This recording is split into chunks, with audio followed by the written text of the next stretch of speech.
nous allons vous conter l'histoire de la ville et en remontant cette rue principale dans le sens sud-nord, on va aller vers le 19e siècle, puisqu'on va jusqu'au 19e siècle, et l'arrivée de l'installation de la statue de Vauban. Mais on va bien entendu tout au long de ce parcours, à travers des scénettes qui vont illustrer l'histoire de la ville, vous allez vivre, j'en suis persuadé, un bon moment.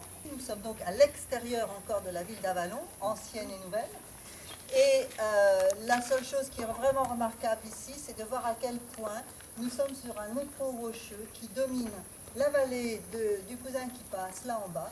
Et donc déjà, d'ores et déjà, on avait un site naturel qui était dessiné pour un peu la défense et la sauvegarde de ses habitants.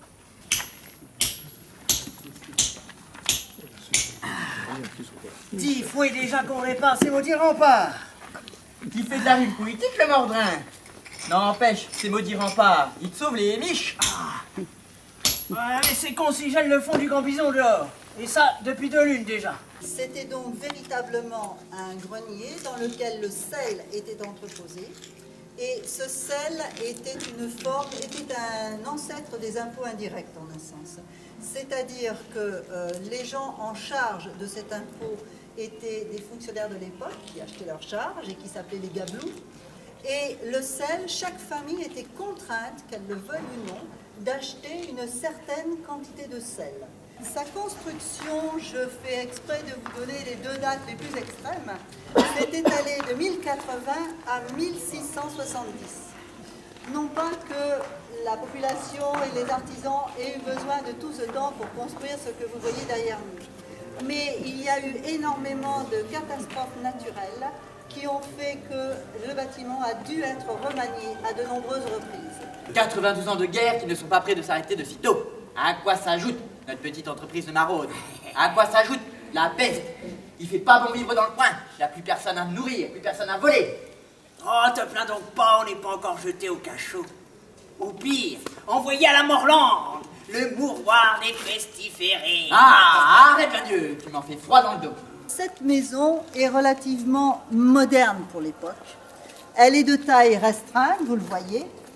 Elle est construite en pierre, c'est-à-dire on a quitté les constructions en bois des villes moyenâgeuses qui flambaient pour un oui, pour un non.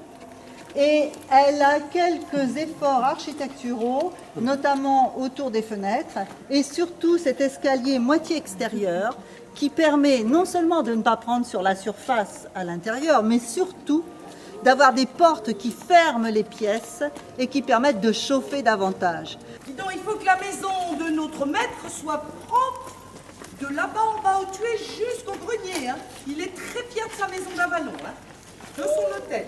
Oui, oui, oui. Bon. Je te fais confiance, hein. Ça va réduire à nous éblouir et à éblouir de Troyes. Oui, bah frotte, vas-y. Hein. Il faudra bien ça hein, pour que notre bon roi François Ier se souvienne que cette maison, les cires de Domcy, appartient à notre maître Jean de Salins. Donc la façade côté ville, vous voyez, est plus élaborée, plus soignée. Et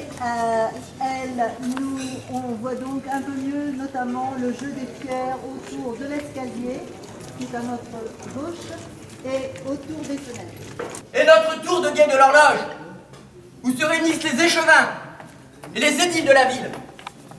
Haute de 49 mètres et dotée d'un beffroi permettant de prévenir le peuple des dangers venus de l'extérieur comme des événements importants survenant à l'intérieur.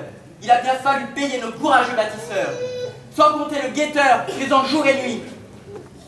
Ben, je vais vous dire une chose, d'à quoi que ça sert de vouloir protéger des citoyens qui meurent de faim parce qu'ils n'ont pas d'argent pour se nourrir? Nous sommes devant ce qui est l'actuel musée de la ville d'Avallon. Mais c'est un bâtiment qui a une grande histoire puisqu'il a été collège d'enseignement dès le 6e siècle. Le collège s'étend en ayant racheté les maisons adjacentes au bâtiment d'origine. Alors, on le doit cela à Pierre Audebert, qui est le premier président en requête du palais de justice de Dijon. Mais il était né ici et donc il avait toujours eu un peu un regard pour sa ville de naissance. Il s'était fait connaître comme étant quelqu'un qui réussissait dans les sièges à trouver toutes les failles du système défensif de la ville qu'ils assiégeaient. Et par conséquent, il a été remarqué par Turenne Et il a été poussé à s'occuper de plus en plus, en dehors des sièges, de s'occuper donc de promouvoir des places fortes qui pouvaient servir à défendre le royaume. Quand je pense que je n'ai même pas pu construire de rempart selon mes plans à Avalon, ma ville, puisque la nature y avait pourvu. Oh, te souviens-tu de ma plus grande colère, lorsque le roi, de son lointain Versailles, me confiait toutes les forteresses à construire, mais refusait de me nommer maréchal? Bartholdi réalisera cette statue, sera effectivement très patient, fera 3 ébauches, la laissera effectivement 1 an à Paris, sur les Champs-Élysées, avant de l'installer finalement à Avalon.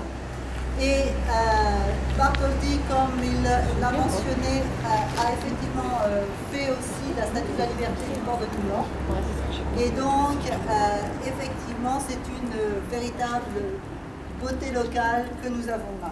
Monseigneur.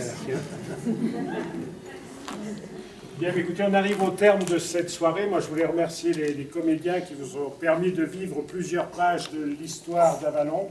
Merci à la compagnie du Carillon. Merci à Christine qui a conduit cette visite.